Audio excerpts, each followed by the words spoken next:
The question of who fired the first shot is now the subject of a fierce war of words between Tbilisi, the capital of Georgia, and Moscow. Tbilisi insists that Moscow had been deliberately building up its military strength in South Ossetia and encouraging its Ossetian allies to provoke Georgia for a long time.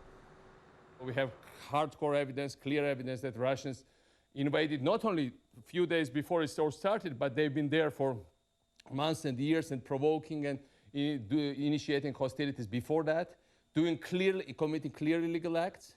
So, we have interest in having transparency.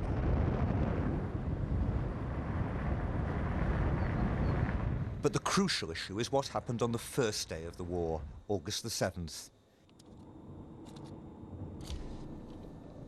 I'm being taken now to a top-secret monitoring centre to meet the operative who Georgia says obtained the proof that Russia began the war that day. And Huel, name's Sturdy and Huel. Sturdy and Huel. We're being... Sturdy and Huel.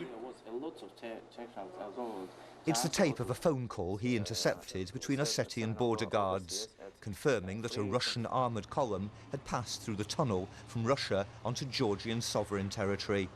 The call was made, the Georgians say, at 3:25 a.m. on the 7th, some 20 hours before they attacked South Ossetia.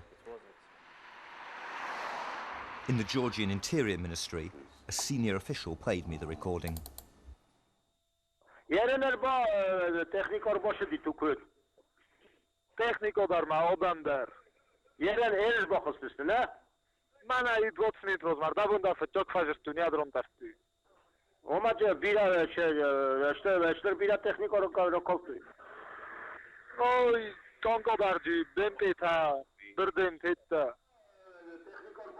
But despite this apparent evidence, Georgia didn't mention any Russian invasion when it went to war at the end of that day, the 7th.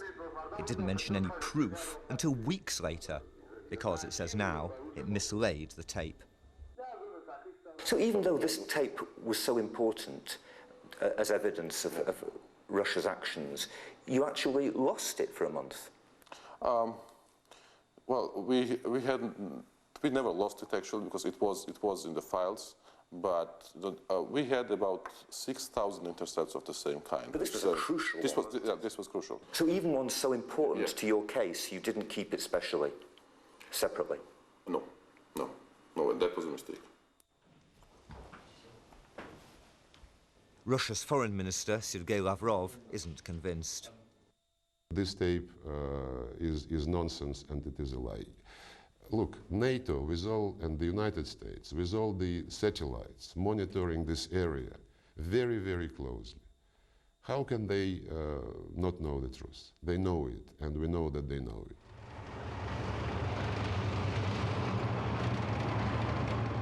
Russia claims its army first crossed the border at the Rocky Tunnel on August the 8th, the day after the Georgian attack on Tskhinvali. I arrived by the same route, the first Western journalist since the war to be given unrestricted access to South Ossetia. If Georgia were right about the timing, Russian troops would have poured down this road from the 7th of August onwards.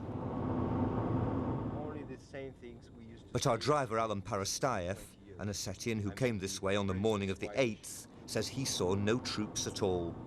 That's why the panic was in South Ossetia and in Tskhinvali as well. And even some of the authorities said that the Russians betrayed us and they don't want to help us anymore.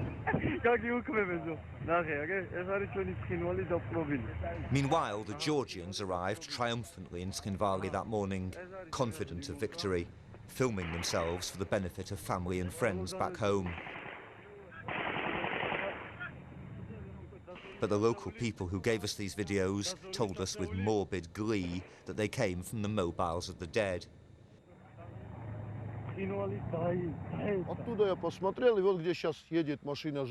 Georgians were opposed and killed, not by Russians, but by Ossetian volunteers, men like this local businessman, Timur Tkhovrebov. He and some friends lay in wait for the first Georgian tanks as they arrived on a hillside above Tskhinvali on the morning of the 8th. И мы их пропустили вот до этого места. We let them through down to there. They drove past and didn't see us. There were 4 of us. We had 1 heavy machine gun and 3 Kalashnikovs. Later, he says, younger Ossetian paramilitaries joined the fight too. Эти парни The lads turned into film stars who realised that tanks are just metal boxes. We had 30 people, each one ready to knock out at least 1 tank.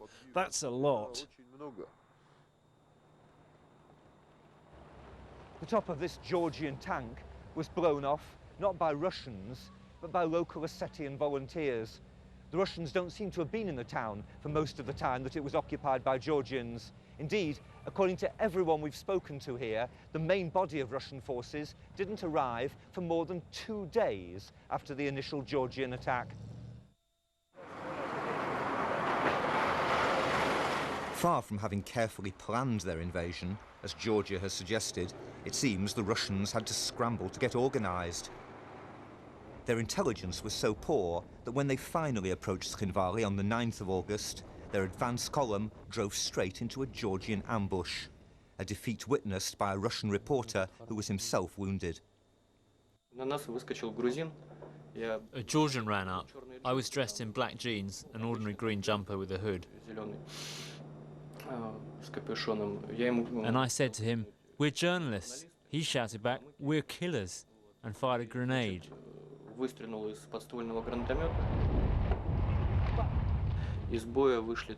Only 5 armoured vehicles got away. The rest of the column was wiped out, and there were a lot of wounded, including the army commander, General Khrulyov. From a military point of view, the commander of an army has no business in an advance column coming to storm a town. But journalists weren't the only non-military target hit that day. It's alleged that the Georgians continued firing, intentionally or not, on ordinary civilians. Разбили. Посмотрите, какими снарядами они стреляли. It's destroyed. Look at the shells they used. Clearly not machine gun. Look, they were large shells. Видите? Видите, от какого крупнокалиберного они стреляли? This was Marina Kochyeva's car. She alleges it was hit repeatedly by Georgian tank fire as she tried to flee Tskhinvali on the night of August the 9th.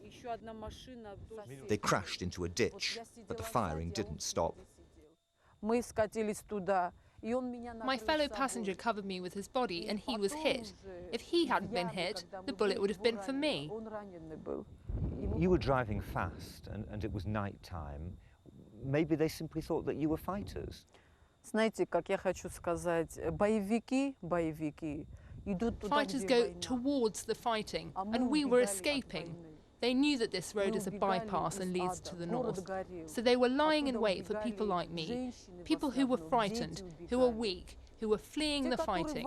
They didn't allow us that. Only thanks to God's help did we survive. But lots died on this road.